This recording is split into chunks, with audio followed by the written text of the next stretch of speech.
Glória a Deus, Pai do Senhor Jesus, irmãos. Amém. Glória a Deus. Nesse dia, é muita satisfação e alegria estar aqui com vocês na casa de Deus para falar sobre algo mais gostoso de se falar que é a palavra de Deus para a nossa alma, né? Porque para o nosso corpo não é gostoso, porque a carne batalha contra o espírito e o espírito contra a carne, né? Então vamos abrir nossa mente, nosso entendimento e, sobretudo, abrirmos nossos corações para que a palavra de Deus possa achar e possa penetrar nos nossos corações, amém? E eu peço aos irmãos que abram suas Bíblias lá no livro de João capítulo 21, lá no final do livro de João. É uma das passagens que mais falou comigo nesses últimos tempos, porque eu vejo como a graça e a bondade de Deus alcançam nossas vidas. João capítulo 21, versículo 1 em frente. Glória a Deus. Todos, quantos encontraram, amém? Amém. Glória a Deus. Quem não encontrou, misericórdia. Amém? Todos encontraram? Vou ler as Escrituras. João capítulo 21, versículo 1. Depois disso, Jesus se manifestou outra vez aos discípulos junto ao mar de Tiberíades. Foi assim que ele se manifestou. Estavam junto Simão Pedro, Tomé, chamado Dídimo, Natanael, que era de Caná da Galileia, os filhos de Zebedeu e mais 2 discípulos de Jesus. Simão Pedro disse aos outros discípulos: "Vou pescar." E os outros responderam: "Nós também vamos com você." Foram e entraram no barco, mas naquela noite não pegaram nada. Ao romper do dia, Jesus estava na praia, mas os discípulos não reconheceram que era ele.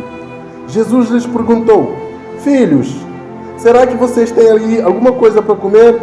E eles responderam: "Não." Então Jesus disse: "Joguem a rede à direita do barco e vocês acharão."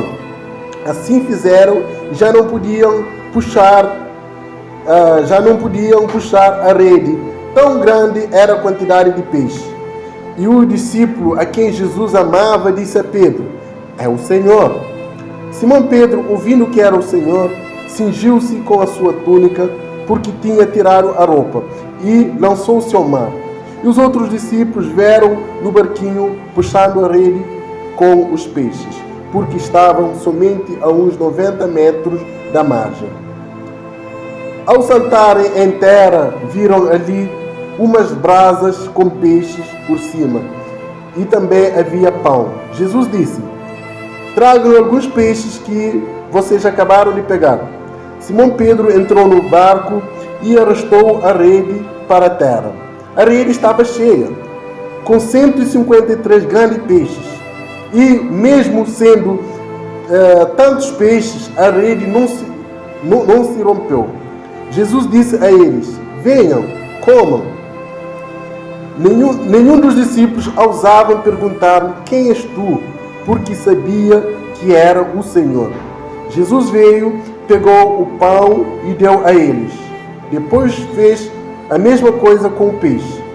Esta já era a terceira vez que Jesus se manifestara aos seus discípulos, depois de ressuscitado dentre os mortos. Versículo 15 diz assim: Depois de terem comido, Jesus perguntou a Simão Pedro: "Simão, filho de João, você me ama mais que esses outros?" Ele respondeu: "Sim, Senhor. O Senhor sabe que eu te amo." Jesus lhe disse: "Apacente os meus cordeirinhos." Jesus perguntou pela segunda vez: "Simão, filho de João, você me ama?" Ele respondeu: "Sim, Senhor. Sabe que eu amo." Jesus lhe disse: "Pastorei as minhas ovelhas." Pela terceira vez, Jesus lhe perguntou: "Simão, filho de Jonas, você me ama?" Pedro ficou triste por Jesus ter perguntado pela terceira vez: "Você me ama?" E ele respondeu: "Senhor, tu sabes todas as coisas e sabes que eu te amo." Jesus lhe disse: "Apacente as minhas ovelhas." Versículo 18. É verdade, lhe digo, que quando eras moço, você se cingia e andava por onde queria. Mas quando for velho, estenderá as mãos e outro cingirá e o levará para onde não queiras ir.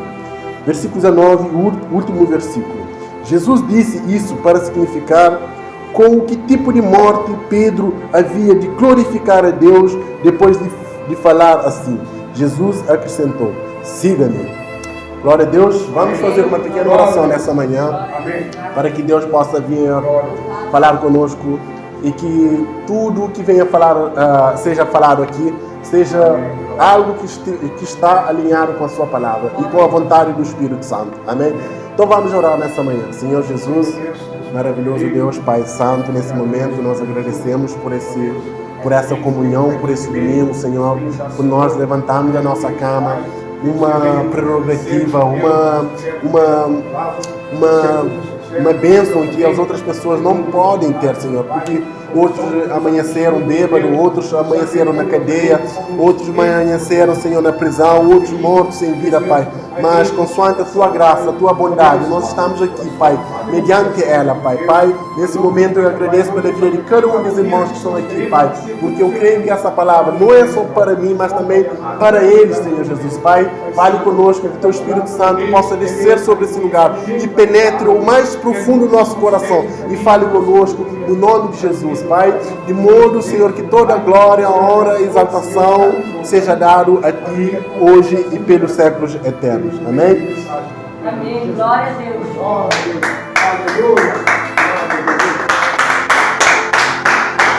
a Deus. Irmão, vamos falar aqui, pode sentar, por favor.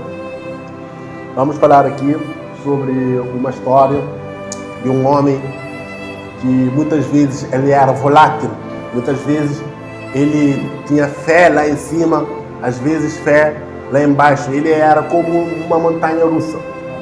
E esse homem se trata de Pedro, né? E eu tenho o título aqui para a minha mensagem, a restauração de Pedro. Mas notem vocês que Pedro não é só uma pessoa comum. Pedro é uma pessoa singular. Eu sou Pedro, você é o Pedro. Todos nós aqui somos Pedro. Por quê? Porque em algumas circunstâncias em nossas vidas, nós também somos como montanha russa. Nós somos voláteis. Às vezes, nossa fé está lá em cima, a ponto de fazermos grandes coisas na presença de Deus. E outras vezes, nossa fé, às vezes, parece estar lá embaixo, né? E nós, nesse sentido, nós somos Pedro. Porque nós somos seres humanos, falhos, pecadores e cheios de debilidades, né? Então, o apóstolo Paulo diz que todos pecaram e estão destituídos da glória de Deus. Não, quando ele fala que todos pecaram, ele está dizendo que todos não conseguiram atingir o limite da perfeição que Deus, que o homem tinha lá no Gênesis, né? Então todos pecaram, inclusive Pedro aqui nesse contexto. Se vocês forem perceber, Pedro aqui é restaurado por Jesus. Ou seja, Pedro caiu, negou Jesus, fugiu covardemente e agora depara com Jesus, e Jesus, em vez de repreendê-lo, Jesus levanta ele. Jesus é como um pastor que carrega um cordeiro junto ao seu coração. Ele é um pai amoroso. A Bíblia diz que todas as bênçãos do amor procedem do coração de Deus. Então Jesus aqui mostra o seu amor e a sua misericórdia para conosco. Não só com Pedro, como eu disse aqui, cada um de nós que estamos aqui, nós somos um Pedro. E Pedro não é só uma pessoa comum. Pedro está aqui nesse momento, né? O coração de Pedro bate hoje nesse lugar, né? A mente de Pedro está aqui, porque nós somos o Pedro. Nós falhamos, nós pecamos e às vezes estamos sentindo tão indigno como Pedro sentiu aqui. Mas eu quero dizer para você que hoje, na semelhança daquele dia que Jesus apareceu no mar de Tiberíades, ou também é conhecido como Mar da Galileia, restaurou Pedro. Eu creio que hoje Jesus também está aqui, ou estará aqui, ou está, eu creio que está, para me restaurar, para te restaurar, porque todos nós, não conseguimos atingir aquela perfeição que o homem tinha, aquela comunhão que o homem tinha com Deus lá no Gênesis. Para falar sobre a história de Pedro, nós precisamos ir à primeira pesca maravilhosa. Aqui, nesse contexto, foi a segunda pesca maravilhosa, onde Pedro conseguiu pescar grandes quantidades de peixe. Mas, para falar da história de Pedro na sua plenitude, nós precisamos ir na primeira pesca maravilhosa, onde Jesus chamou Pedro para ser pescador de homens. Amém? E Pedro estava naquele dia no lago de Genesaré, ou Mar da Galileia, ou também conhecido pelo Mar de Tiberíades. Pedro foi lá pescar e naquele dia diz a Bíblia que ele não pescou nada, eles, porque Pedro ele tinha uma sociedade com outros irmãos. Historiadores e aqueles que estudam a Bíblia acreditam que esse sócio que Pedro tinha era com a família de Zebedeu, Pedro, Tiago e Zebedeu. Então Pedro foi pescar naquele dia e Pedro não conseguiu pegar nada, nem um chicharinho Pedro pegou, não conseguiu pegar nada. E quando regressaram da pesca sem nada, Jesus viu aqueles barcos chegaram. E Jesus naquele momento, notai vós que ele estava sendo comprimido pela multidão. A multidão queria ouvir a palavra de Deus, queria ouvir a palavra do reino dos céus. E Jesus, vendo aquele barco encalhado, que acabara de chegar da pesca, Jesus fez o quê? Entrou propositalmente no barco de Pedro e disse ao Pedro: chega mais para lá. E naquele momento, Jesus aproveitou para pregar o evangelho àquelas multidões que o comprimiam, diz a Bíblia. Jesus naquele momento fez o barco de Pedro um púlpito. Jesus fez as águas um veículo de comunicação. Ou seja, o que é isso? Um amplificador para pregar os corações. Naquele momento, Jesus começara a pregar o reino dos céus às pessoas que estavam naquele lugar. Aleluia. E Pedro, quando terminara de pregar o evangelho àquelas multidões, Jesus disse ao Pedro: chega mais para lá com o seu barco e lance a rede no lugar mais profundo. E Pedro talvez olhou para Jesus e disse assim: Senhor, eu conheço disso. Essa é a minha profissão. Eu vivo disso. Eu vasculhei o mar de Tiberíades a noite inteira, não consegui pegar um chicharinho. Mas Pedro, movido por uma íntima fé, disse: mas sobre tua palavra lançarei as redes. E Pedro, naquele momento, tomado por uma fé robusta, lançou a rede e veio grandes quantidades de peixe, nos quais encheram o barco e chamaram outros discípulos, pescadores que faziam parte da sociedade com ele, para levar tamanha quantidade de peixe. E naquele momento Pedro viu que não estava só diante de uma pesca maravilhosa, mas Pedro viu também que estava diante de um grande milagre. Por isso Pedro, o que ele fez? Ele lançou a rede, largou o barco, largou o discípulo e foi até Jesus: afasta-te de mim, porque eu sou um pecador. Olha só a humildade de Pedro. Pedro reconheceu a sua condição, pecador. O apóstolo Paulo, como citei aqui, diz: todos pecaram e destituídos estão na glória de Deus. Ou seja, todos falharam. Ou seja, todo ser humano falhou. Todo ser humano é pecador. E Pedro aqui reconhece isso. É do alto do Pedro, um momento alto do Pedro, ele reconheceu que ele é pecador. Afasta-te de mim. Pedro aqui foi humilde de espírito. Bem-aventurado os humildes de espírito, porque deles é o reino de Deus. O que é o humilde de espírito? A Bíblia diz que, também outras traduções diz que é pobre do espírito. Tem dois tipos de pobre. Tem aquele pobre que não tem nada para comer, que passa fome no dia a dia. E tem aquele pobre que é pobre, mas apesar da sua pobreza tem algo para se sustentar. Qual desses pobres aqui é retratado nesse contexto aqui? Nenhum deles. Por quê? Porque a pobreza do espírito não tem a ver com algo material, com escassez de bens.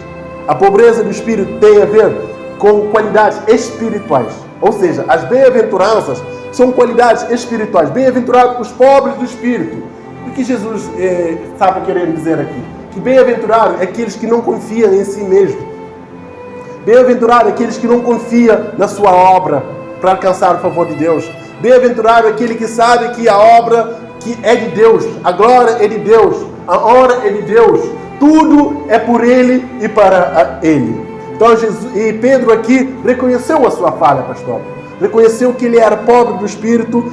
Afasta-te de mim, arreda-te de mim, porque eu sou um pecador. Então Pedro reconheceu que é pobre do espírito. O pobre do espírito é na semelhança daquele jovem, não é, na verdade, na semelhança do jovem rico. Mestre, que farei de bom para dar a vida eterna? Conheces a lei? Conheço, mestre. Desde a minha mocidade tenho observado essas leis que o Senhor citou. Desde a minha mocidade. Jesus disse, só te falta uma coisa. Vende tudo o que tens e dá aos pobres. Aí, o jovem rico mostrou que ele não é pobre do espírito. Que ele confia em algo, em alguma outra coisa, em detrimento de confiar em Deus. O pobre do espírito é como o jovem, o cego Bartimeu. Jesus, filho de Davi, tenha misericórdia, seja benevolente, tenha compaixão. Ou seja, o jovem, o cego Bartimeu não confiava em si mesmo, porque tudo que ele poderia fazer estava diante dele, ele não poderia perder essa oportunidade. O pobre do espírito também é como aquele publicano que orava, Senhor, seja benevolente de mim. A Bíblia diz que ele não era nem digno de olhar para o céu, de tanto pecador que ele é. Seja benevolente de mim, pobre do espírito, porque eu sou um pecador. Assim como Pedro disse. O pobre do espírito não é aquele fariseu que disse, Senhor, eu apresento meu dízimo de todo o mês. Senhor, eu faço isso, eu faço aquilo. Eu não sou até como esse publicano. Ele não foi pobre do espírito, ele confiou na sua arrogância. E o pobre do espírito, ele é sensível ao seu pecado. E Pedro, aconteceu nesse contexto, é isso que aconteceu com Pedro. Ele, Senhor, seja benevolente de mim, eu sou um pecador. Olha só, primeiro, Pedro aqui reconheceu a sua condição, que é pecador.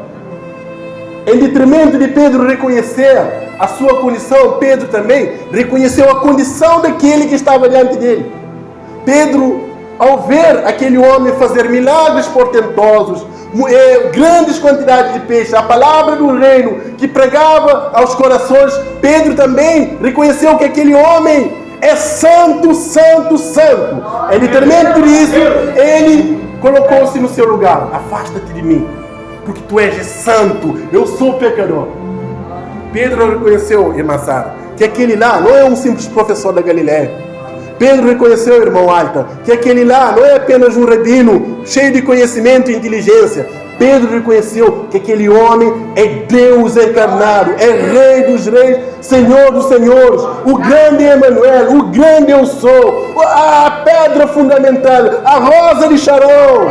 Pedro reconheceu essas coisas, irmão, e disse, afasta-te de mim. Uma coisa que eu vou dizer para você, irmão, apesar de você ser pecador, o que Jesus disse para Pedro? Assim, Pedro, vem, eu farei de ti pescador de homens. Assim como Jesus falou essas palavras para Pedro, Jesus também hoje está falando, farei de ti pescador de homens. Apesar da sua queda, apesar do seu fracasso, apesar da sua debilidade, apesar da sua inclinação para o pecado, eu farei de ti pescador de homens. Consegue entender isso? Irmão, presta atenção que Jesus não fugiu de Pedro. Pedro disse, afasta de mim. Ele não afastou de Pedro.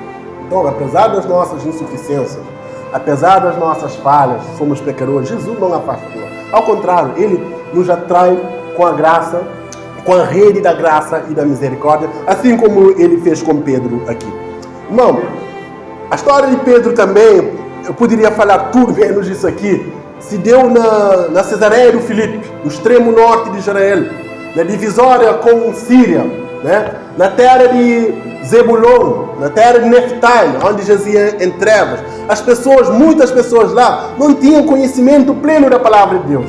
E Jesus, naquele dia, lançou uma pergunta pertinente.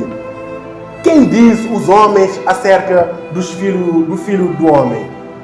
Uns dizem, os discípulos disseram, uns dizem que é Elias, outros dizem Jeremias, e outros dizem João Batista, ou algum dos profetas. E Jesus perguntou, e vós? Quem vós dizeis que é o Filho do Homem? Pedro, como não suportava que ninguém falasse em frente dele, tu és Cristo, o Filho de Deus. Aleluia. A terra de Zebulon e Neftali, onde jazia a treva, onde as pessoas não entendiam, tinham desconhecimento da palavra de Deus. Jesus perguntou, quem diz os filho dos homens, os filhos de Neftali, na Cesareia de Filipe, quem diz eles acerca do Filho do Homem? Uns dizem que é Elias, Porque naquela terra eles acreditavam no Metempencos. O que significa Metempencos? Significa as pessoas que acreditam na... Como é que eu vou falar? Pessoas acreditam na reencarnação. Ou seja, morreu, voltou a viver. Ou seja, nasceu, morreu e voltou a viver. Ou seja, reencarnação. Amém? Ao contrário de Cristo, que é encarnação. Encarnação é bíblico, é doutrina, mas reencarnação é heresia. Então as pessoas naquele momento, irmã Sá, acreditavam no Metempencos.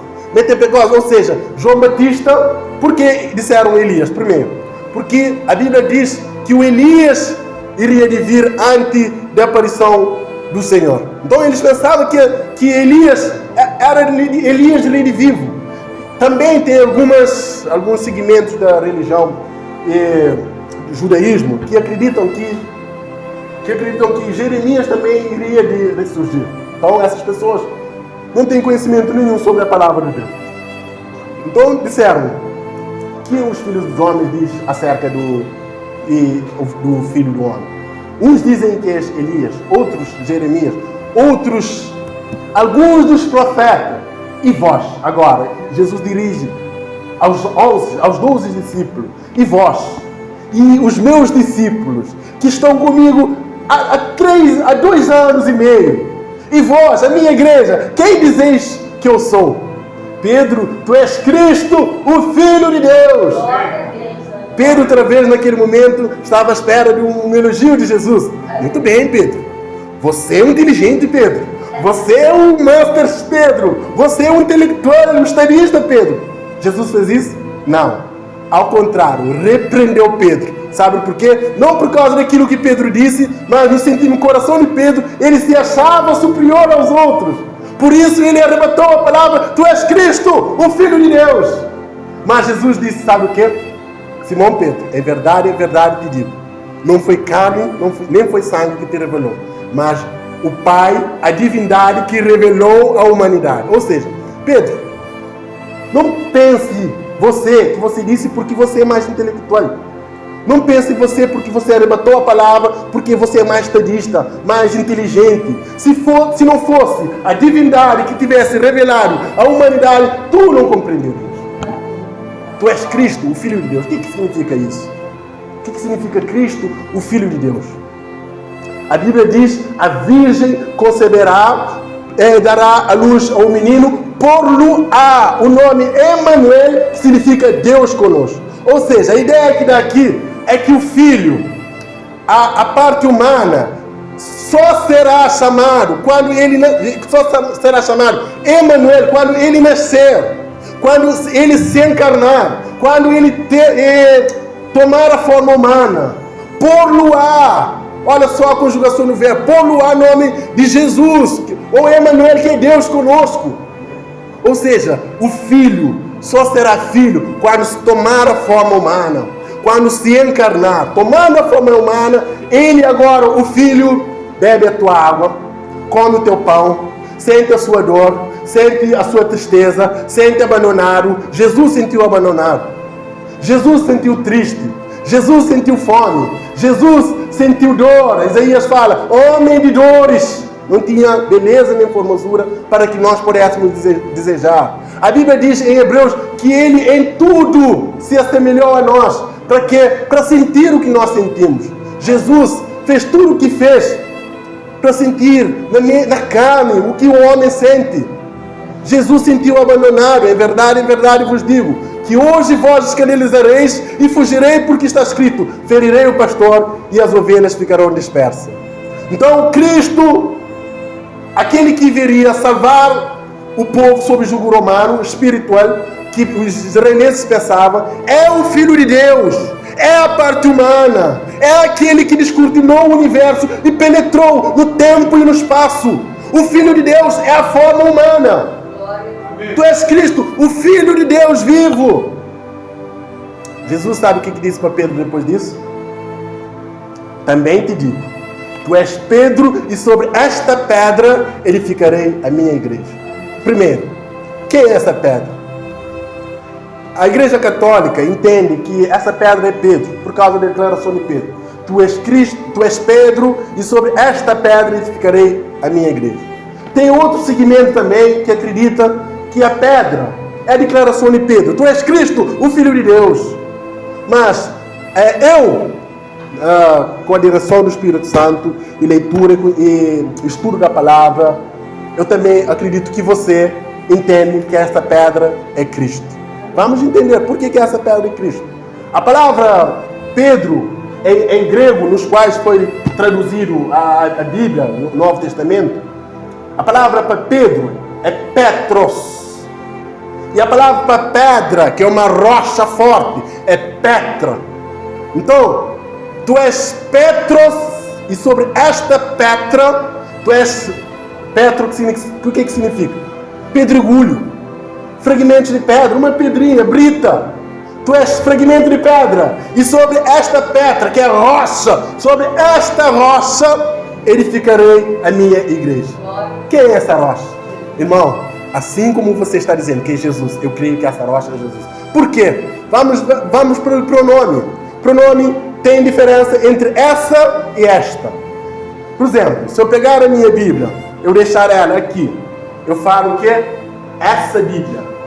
Mas se eu pegar essa Bíblia, eu trouxer para cá, esta Bíblia. Então qual é o pronome que Jesus usa aqui? Tu és Petro, e sobre esta Petra.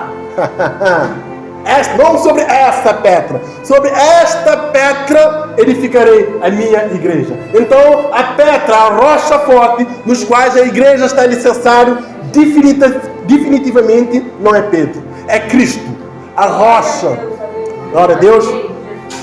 Pai, Senhor, irmã. Então, a rocha nos quais a igreja está alicerçada. Essa rocha aqui é a mesma rocha. Como que se fala aquela parte quando as pessoas vão construir uma casa, fazem uma... O quê? Raspalho. Essa rocha com pedra forte. Então, essa rocha aqui é Cristo, irmão. Por que é Cristo? Em toda a Bíblia, Pai, Senhor, em toda a Bíblia, a rocha se refere a Cristo. Cristo é a rocha. Cristo é a pedra. Cristo, pastor, é a pedra angular. Cristo é a pedra de esquina. Cristo é o fundamento da nossa fé. Cristo é a pedra nos quais os construtores rejeitaram. Então Cristo é a rocha, é a pedra nos quais está alicerçado a igreja. Amém? Então, irmão, Cristo é a pedra, Cristo é a rocha. O próprio Pedro disse nas suas palavras, na sua primeira carta, que não é possível lançar nenhum outro fundamento a não ser que aquele que está lançado, que é Cristo, o meu e o teu Senhor. Glória a Deus. Quantos estão entendendo? Amém. Amém. Glória a Deus. Segundo, sobre esta pedra, que é Cristo, edificarei. Não, é Jesus quem edifica a igreja. É Jesus é quem rega. Nós tememos, mas Ele rega e dá crescimento, irmão. É Jesus é quem deu a vida pela igreja, irmão. É Jesus é que cresce a igreja. Através do seu Espírito Santo, implantado nos nossos corações, Ele cuida, Ele rega, Ele dá crescimento à igreja, irmão. Ele edificará a igreja. Então, eu edificarei a minha igreja. Terceiro, a igreja não é minha. A igreja não é sua. A igreja não é nossa. A igreja é de Cristo. Amém? E as portas dos infernos não prevalecerão contra ela. Então não adianta os problemas. Não adianta os desafios. Não adianta as dificuldades. As adversidades da vida. Quantas vezes a igreja já passou por tribulações? Quantas vezes a igreja já passou pela dificuldade, adversidades? Irmão, você não consegue entender, meu irmão. Lá no primeiro século, os irmãos eram perseguidos, sabe como é? E nós hoje somos perseguidos, sabe como? Olha ele é crente. Essa é a nossa perseguição. Sabe, no primeiro século, qual era a perseguição da igreja? Olha, os leões estão famintos. O imperador Nero joga os cristais na cova do leão. Um grande espetáculo. Parecia o jogo de Porto e Benfica. Os adeptos. Estavam lá, os cristãos, servindo de espetáculo. Mas a Bíblia diz, as portas do inferno não prevalecerão. pode vir problema, pode vir tribulação, pode vir dificuldade, pode vir adversidade, pode vir um choque familiar. Nada não prevalecerá, irmão. Não prevalecerá. Glória a Deus. Dita essas palavras, Jesus escolhe 2 discípulos, 3 discípulos na verdade, e sobe com eles no monte, dizem que é o Monte Irmão, o Monte Santo, mas para nós todo lugar é santo. Onde estiver a presença de Deus, todo lugar é santo, meu irmão. Glória a Deus. Jesus chega naquele monte, Jesus transfigura e encontra Moisés, Elias, e Jesus estava lá com o corpo glorificado. Enquanto Pedro e os discípulos estavam dormindo, Pedro, ao acordar, lidou com aquela cena espetacular, aquela glória, tomando o corpo de Jesus. Pedro queria-se, como ele não conseguia deixar ninguém falar, Senhor, bom que nós estamos aqui. Eu vou fazer uma tenda para o Senhor, para Elias e para Moisés.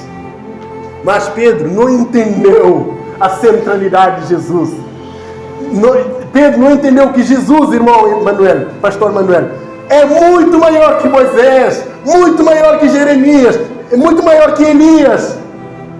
Pedro não entendeu isso. Tanto que uma voz brada do céu: este é meu filho amado, a quem muito me dá alegria. E a voz de Deus, na sua essência natural: a Ele ouvir, a Ele escutai, a Ele seguir.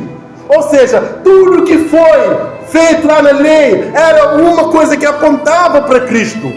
Então toda a lei, todos os profetas apontavam para Cristo. Ali estava o cumprimento da lei. A Ele ouvir, a Ele escutai, a Ele, só a Ele.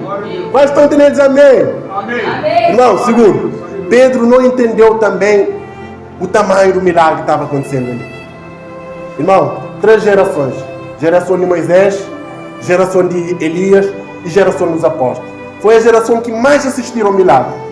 Mesmo assim, Pedro não conseguiu acreditar. Muitos não acreditam. Jesus disse: essa geração adúltera e hipócrita me pede um sinal, mas nenhum sinal lhe será dado a não ser o sinal de Jonas. Ou seja, não haverá milagre para as pessoas acreditar. Mesmo que houver, eles não vão acreditar. O coração vai endurecer. Então o milagre, ele não é principal. Então só será apresentado o sinal de Jonas. Então retrata aqui a morte, o sepultamento, a ressurreição e a ascensão de Cristo. Então, meu irmão, as pessoas, nós não podemos pregar somente milagre para as pessoas crerem no milagre e ser salvas. Não. A única coisa que devemos pregar para que as pessoas sejam salvas é Cristo. Arrependei-vos, cada um de vós, seja batizado em nome do Senhor Jesus para perdão dos vossos pecados e recebereis o dom do Espírito Santo. Esse Espírito Santo que vai nos capacitar, vai nos ajudar a batalhar, a caminhar no caminho cristão e nos exaltar acima de todos os céus, meu irmão. Glória a Deus. Então a cruz é o mais principal, irmão. Porque lá naquela cruz que Jesus vai libertar cativos. Lá naquela cruz que Jesus vai libertar todos nós do cativeiro do diabo. Lá naquela cruz que Jesus nos dará vida e vida em abundância, irmão.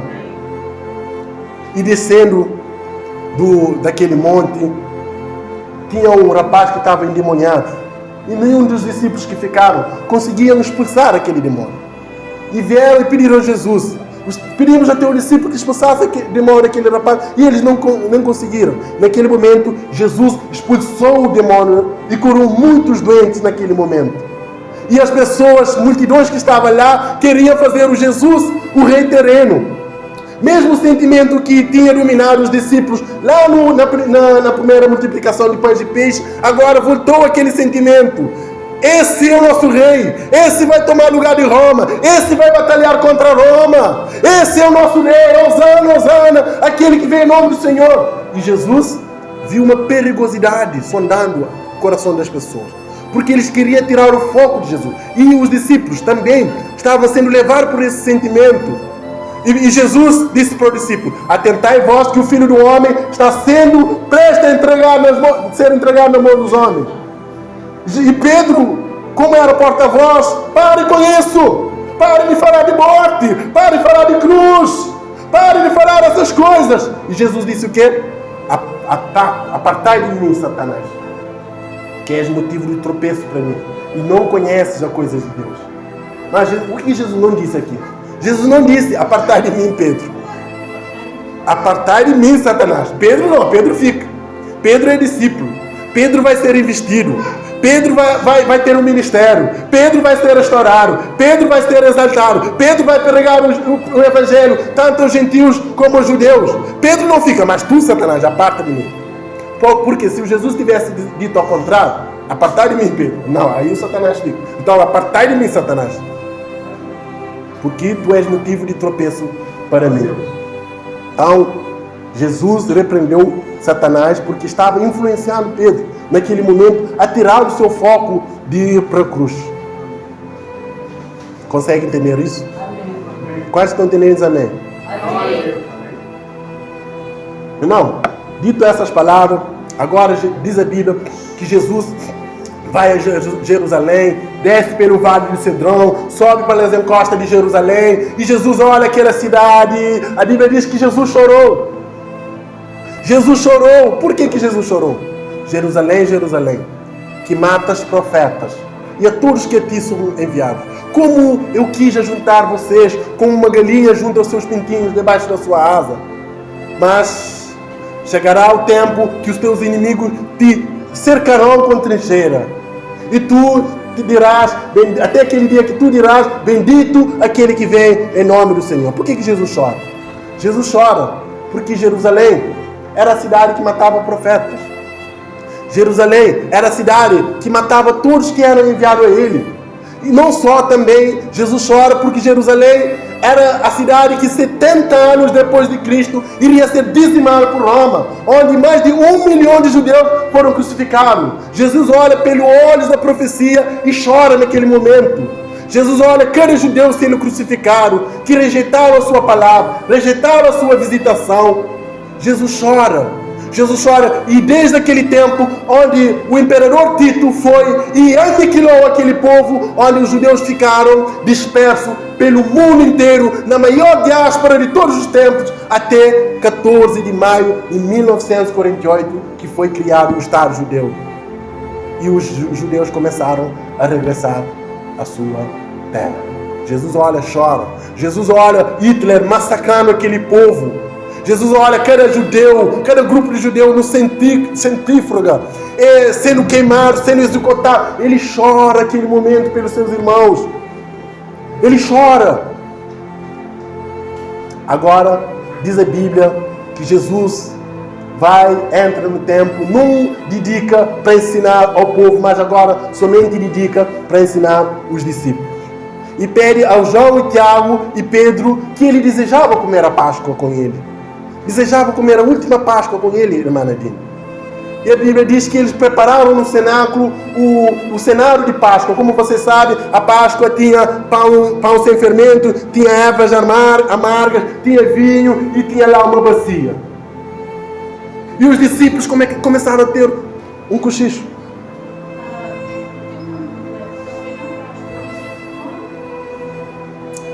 Não, Jesus quer morrer na Páscoa. Não, Jesus quer morrer na Páscoa. Então, ainda chega lá. Então Jesus comeu a Páscoa naquela noite com os discípulos. E um cochicho no dia da Páscoa. Num cochicho, os irmãos, e aí, quem vai ser o maior? Quem vai ser o maior no reino de Deus? Quem vai ser o maior? Quem vai sentar à sua direita e à sua esquerda? Jesus começa a dar uma lição aos discípulos, não com palavras, mas sim com atitude. Começa a pegar a bacia com água, começa a lavar os pés dos discípulos. Os discípulos todos atônitos, começa a lavar o pé de Judas Iscariote, começa a lavar o pé de Tiago, começa a lavar o pé de Zelote, vai lá no Pedro, começa a lavar Pedro. Pedro diz: tu me lavas os pés? De jeito nenhum permitirei que tu me laves os pés. E o Senhor disse: Simão Pedro, se eu não te lavar os pés, tu não tens parte comigo. Pedro falou: então se assim, me lava o pé, me dá um banho todo. Não, Jesus disse assim: não, todos estão limpos, com exceção a um. Então, naquele momento, enquanto Jesus estava pensando na cruz, os discípulos estavam pensando em coisas terrenas, em coisas terrestres, em coisas humanas. E Jesus deu essa lição de humildade para dizer que ninguém no seu corpo é maior que ninguém. Todos têm uma missão de servir, porque Ele, sendo rico, se fez pobre. Ele, sendo Deus, se fez servo. Irmão, Jesus se humilhou, meu irmão. Ele se tornou humilde. Irmão, você não faz ideia o que eu estou falando aqui. Deus, o eterno, infinito, se fez homem para ir na casa de banho, irmão. Que precisa de uma humilhação mais do que essa? Então nós também temos, assim como o apóstolo Paulo disse, ser imitador de Cristo. Então nós temos que ser humilde, assim como Cristo foi, e servir uns aos outros. A missão da igreja não é decidir quem será maior e quem será o menor. Quem vai pregar, quem vai deixar de pregar quando o pastor Sileno e a Nara não estiver. Quem vai fazer? Não, nós devemos estar em unidade, porque onde há união, ali há bênção e paz, né, para sempre. Então devemos nos humilhar, ser humilde e servir uns aos outros em humildade, irmão. Naquela noite, Jesus canta um salmo, Jesus come com os seus discípulos, Jesus anuncia um traidor, e Jesus agora vai no jardim de Getsemane, o jardim que é prensa de azeite. Lá ele batalha a batalha mais titânica, ele fala com o anjo naquele momento, os discípulos traem ele naquela noite. Glória a Deus, aí que entramos o que a irmã falou. Jesus foi preso no dia da Páscoa. Aleluia, aleluia. Ele foi preso naquela noite. Então eles foram para o jardim do Getsemane. No jardim de Getsemane, Jesus falou uma coisa que deixou os discípulos atônitos. É verdade vos digo, que hoje mesmo vós escandalizareis e fugireis, porque está escrito: ferirei o pastor e as ovelhas ficarão dispersas. E Pedro, como sempre: Senhor, vem cá, Senhor, vem cá, eu vou dar um bate-papo com o Senhor. O Senhor pensa que eu não sei o que está passando? Pensa que eu não sei que os judeus estão tramando nos bastidores para te matar? Pensa que eu não sei o que está passando tudo ao redor? Pensa que eu não tenho noção do que está passando? Senhor, vem cá, vou dizer mais uma coisa para o Senhor. Ainda que estes fujam, ainda que estes te neguem, eu, Pedro, não fugirei, eu, Pedro, não negarei. Ou seja, Pedro confiou na sua própria força, mas a palavra de Deus diz que não é pela força, nem por violência, mas sim pelo meu Espírito. Pedro sentiu-se tanto arrogante que disse: ainda que estes fujam, eu, Pedro, eu, Simão Pedro, não fugirei. Jesus, diz a Bíblia, que fitou os olhos no Pedro. Simão Pedro, é verdade te digo, que antes que o galo cante, tu me negarás 3 vezes.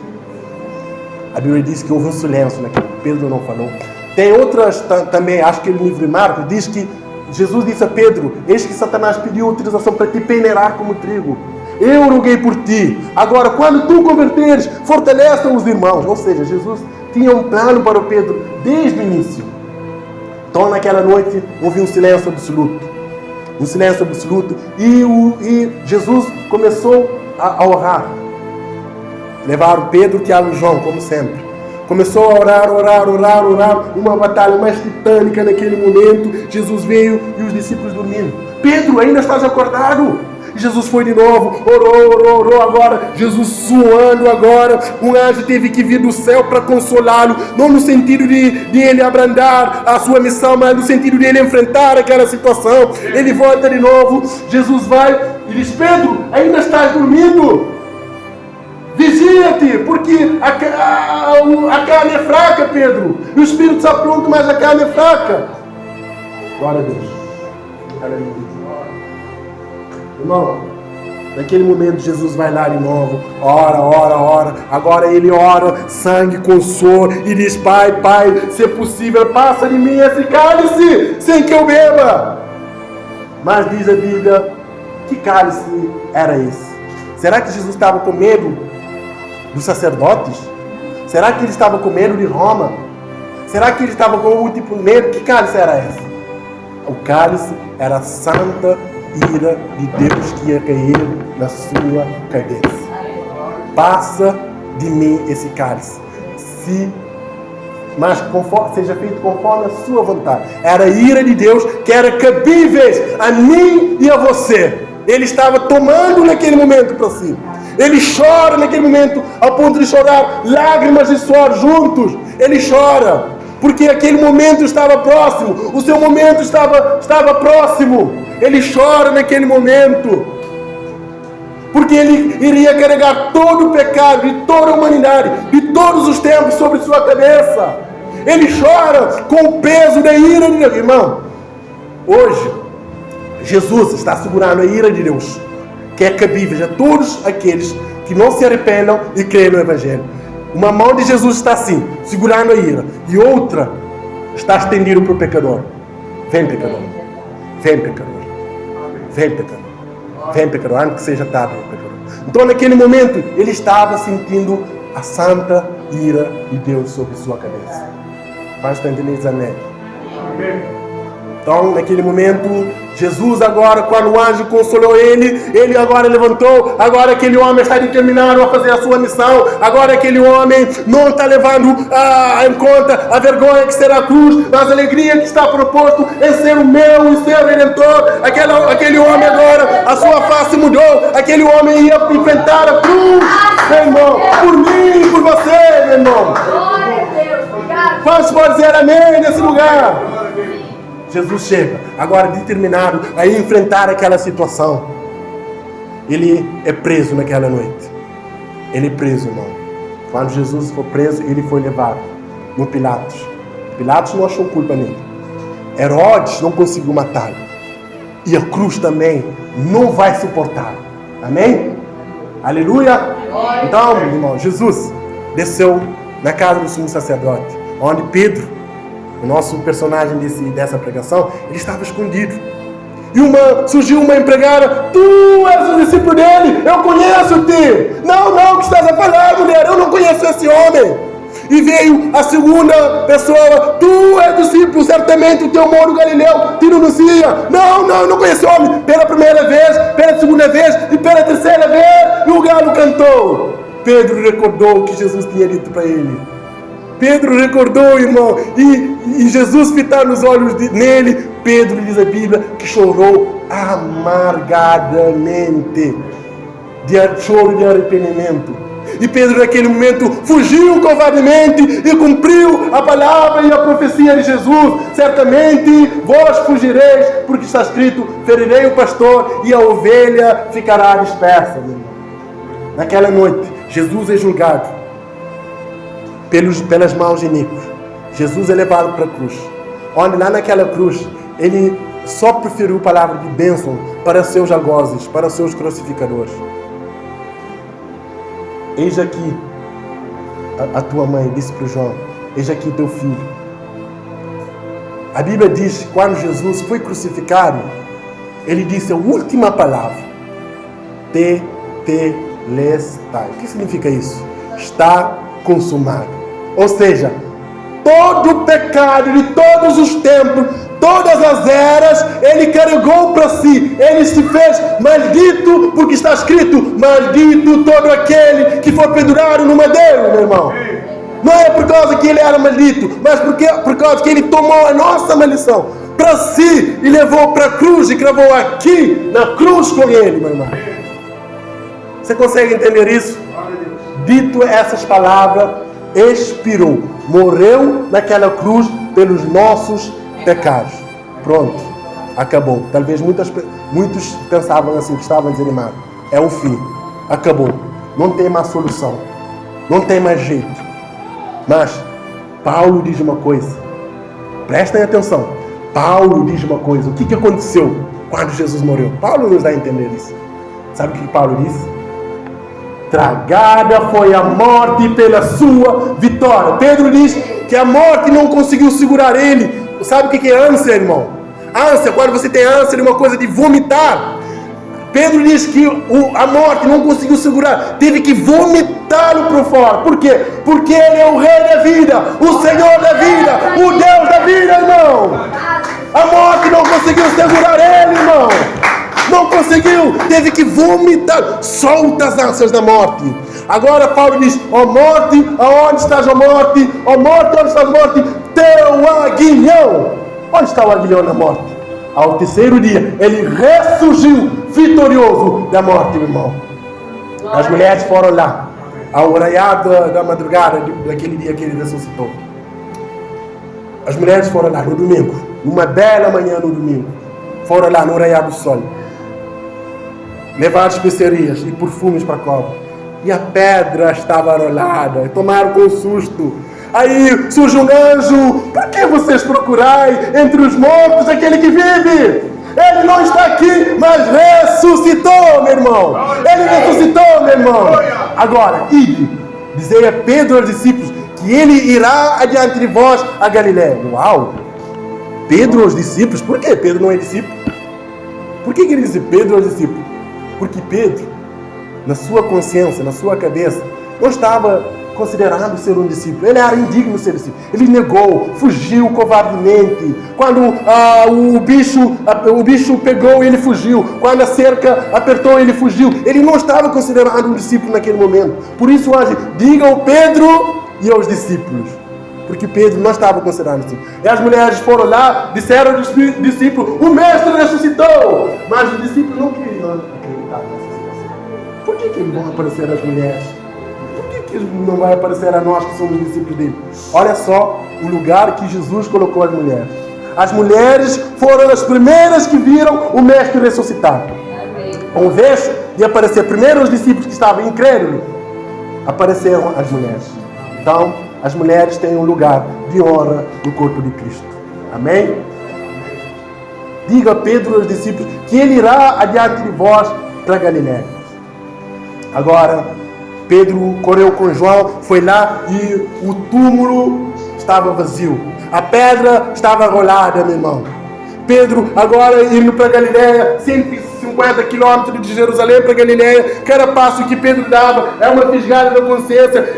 Ele vai me humilhar, ele vai falar que eu sou covarde, ele vai falar que eu não sirvo para ser discípulo, ele vai falar que eu não sirvo para o ministério. E quando eles chegam na Galiléia, no mar de Genesaré ou mar de Tiberias, não encontraram nada.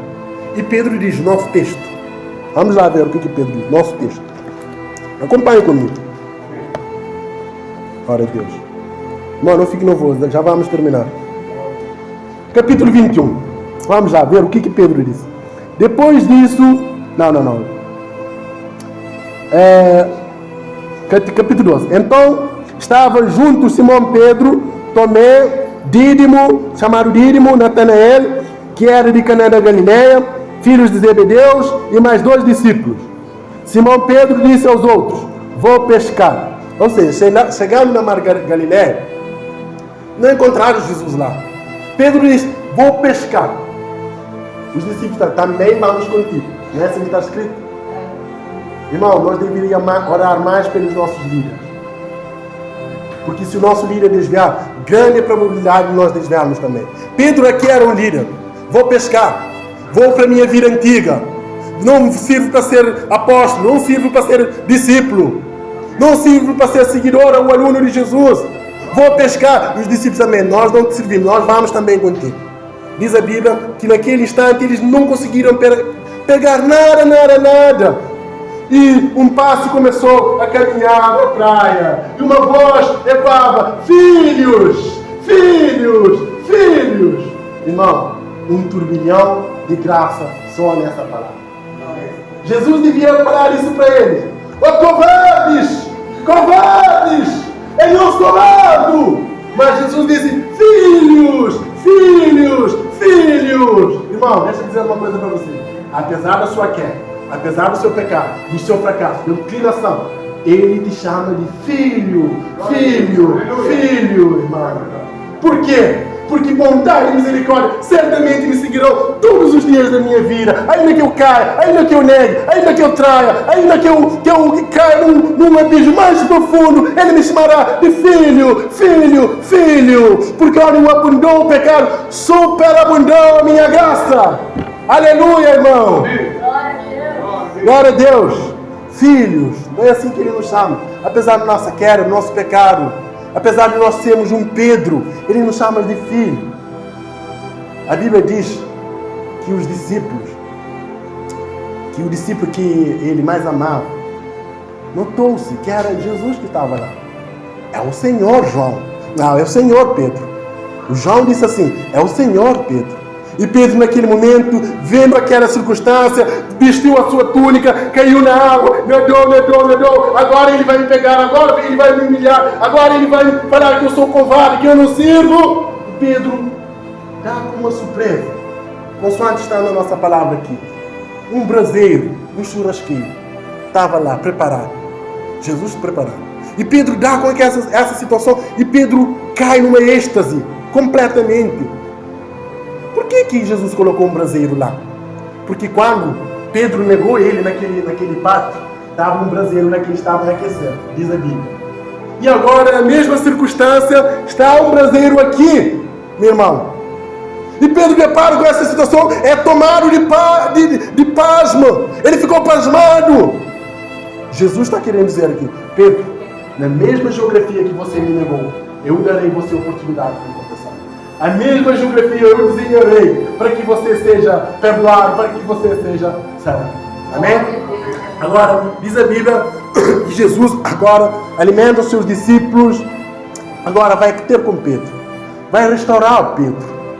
Vai alavancar o moral de Pedro. Agora, vamos ver o que diz aqui. Diz assim. No versículo 15. Depois de terem comido, Jesus perguntou a Simão Pedro: Simão Pedro, filho de João, tu me amas mais que esses outros? Uau! Por que Jesus disse isso? Tu me amas mais que esses outros? Lembra que lá atrás, o que Pedro disse? Senhor, ainda que esses outros pequeninos, eu, Pedro, não fugirei. Eu amo o Senhor mais do que ele, a ponto de dar a minha vida. Eu amo o Senhor a ponto de ir para a cruz contigo. E Pedro fugiu covardemente. Olha só a pergunta que Jesus confronta ele. Simão Pedro, filho de João, tu me amas mais que esses outros? E Pedro respondeu, sim, Senhor. O Senhor sabe que eu te amo. Apacenta os meus cordeiros. Jesus voltou a perguntar pela segunda vez. Pedro, filho de João, você me ama? Ele respondeu, sim, Senhor. O Senhor sabe que eu amo. Apacentei as minhas ovelhas. Pela terceira vez, Jesus perguntou a Pedro, Simão, filho de João, você me ama? Pedro ficou triste, porque ele perguntou pela terceira vez. Por que ele perguntou 3 vezes? Porque ele negou 3 vezes, é lógico. Ele negou 3 vezes, agora teve a oportunidade de confessá-lo 3 vezes. Irmão, a mesma medida que você pecou, que eu pequei, que nós pecamos, a mesma medida, Jesus nos dará uma oportunidade de confessá-lo, de fazer coisas grandiosas na sua presença. Amém?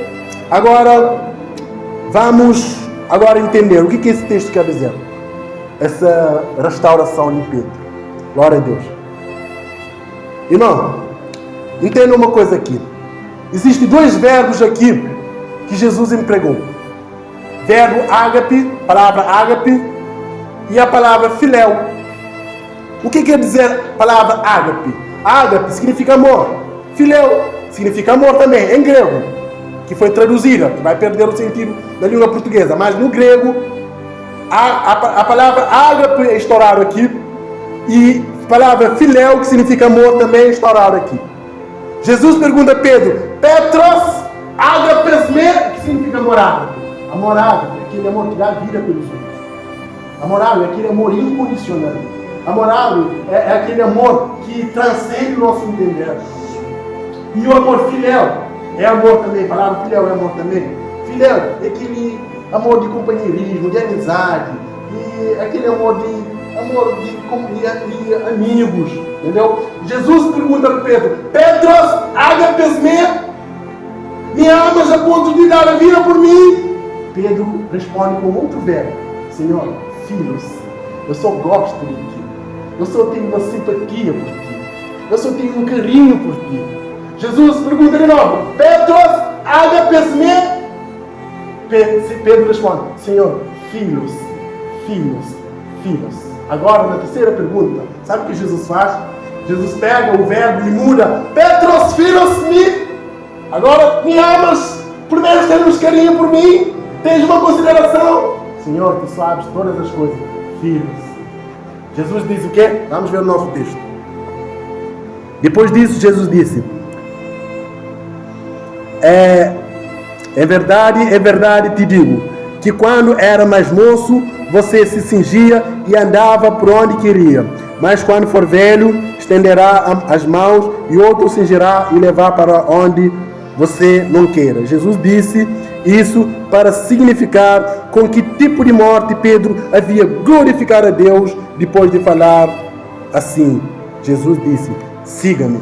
Irmão, Jesus disse essas coisas para mostrar o tipo de morte que Pedro ia glorificar a Deus. Quis a providência divina que a morte de Pedro não fosse registrada na Bíblia. Mas diz a história que quando Pedro foi sendo crucificado, Pedro disse: crucifiquem-me, mas crucifiquem-me de cabeça para baixo, porque eu não sou digno de ser crucificado como foi crucificado o meu Senhor. Agora, eu posso conjecturar isso, que o algoz romano, o homem que ia crucificar Pedro, entrou naquela masmorra, naquela prisão de Roma. Prisioneiro Petros! Prisioneiro Petros! Prisioneiro Petros! E Pedro saiu: sim, sou eu, naquela masmorra escura, fria. E Pedro, quando ia ser crucificado, o Senhor tem o último perigo a dizer. Eu posso conjecturar que Pedro disse: crucifiquem-me, mas crucifiquem-me de cabeça para baixo, porque eu não sou digno de ser crucificado como foi crucificado o meu Senhor. Naquele momento, Pedro glorificou a Deus com suas palavras de Jesus. Amém. Naquele momento, irmão, aquele homem tombou naquele momento na cruz, mas ele morreu como mártir, mas acima de todos os céus, ele foi recebido como um herói, meu irmão. O que conta não é o que passamos aqui na terra, mas o que conta é o que Deus acha de nós, meu irmão. Não o que os homens, porque mais vale obedecer a Deus do que os homens, meus irmãos. Amém. Irmão, que Deus avive essas verdades nos nossos corações, irmão. Amém. Irmão, que essa palavra ache lugar no seu coração. Que essa palavra ache espaço.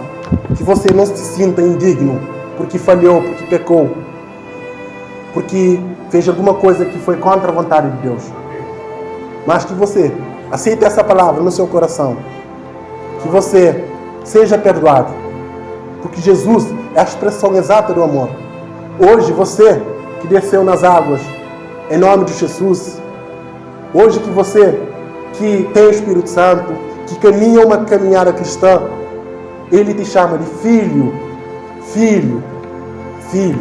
Não importa nossa queda, não importa o nosso pecado, porque como disse aqui, Deus é como um pastor que carrega o cordeiro para junto do seu coração. Ele é um pai amoroso, Ele se preocupa conosco, Ele age em toda circunstância para o nosso bem. Tudo coopera para o bem daqueles que amam a Deus. Ainda que você caia, ainda que você nega, lembre-se dessa palavra: bondade e misericórdia me seguirão todos os dias da minha vida. Confesse-o, irmão, como o único e suficiente Salvador. Hoje Ele, como disse aqui, uma mão está segurando a ira de Deus que virá sobre toda a humanidade que não aceitar a Cristo, e outra mão está estendida. Vem, vem, vem, vem. Então, que essas palavras possam ser achadas no nosso coração. Irmão, vou contar um testemunho dentro da Bíblia aqui que aconteceu. Uma mulher pecadora que foi pegada em adultério. Para ver o quanto Deus é bom, o quanto Deus preocupa conosco, o quanto Deus não está interessado na nossa destruição. Antes Ele está interessado na nossa salvação. Aquela mulher: mestre, a lei de Moisés diz que essa mulher tem que ser apedrejada. Bom, tu o que dizes? A lei diz que ela tem que ser apedrejada. Quais de vós aqui não tem pecado que atira a primeira pedra? A Bíblia diz que abandonaram a pedra um por um. Mulher, alguém te condenou? Não, nem tão pouco eu te condenarei. Porque os braços deles hoje estão abertos para nós. Vem, pecador. Glória a Deus. Vem. Vem. Que Deus avive essas verdades. E que a palavra de Pedro se enquadre no nosso coração. Arrependei-vos e cada um de vós seja batizado em nome do Senhor Jesus para perdão dos vossos pecados e recebereis o dom do Espírito Santo. Que Deus aviva essas verdades no nosso coração. Amém.